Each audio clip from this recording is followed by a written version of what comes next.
Do you ever feel like there just aren't enough hours in the day? Like you're constantly juggling tasks and struggling to stay on top of everything? I know I do.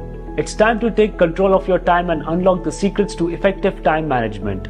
I'm here to share some valuable tips that will help make the most of your time, whether you're a student trying to balance classes or a working professional with a demanding schedule. Tip number 1. Assess your personal time management habits. Tip number 2. Set clear, achievable goals for yourself, both short-term and long-term. Tip number 3. Prioritize your tasks. Tip number 4. Develop a time management plan. Tip number 5.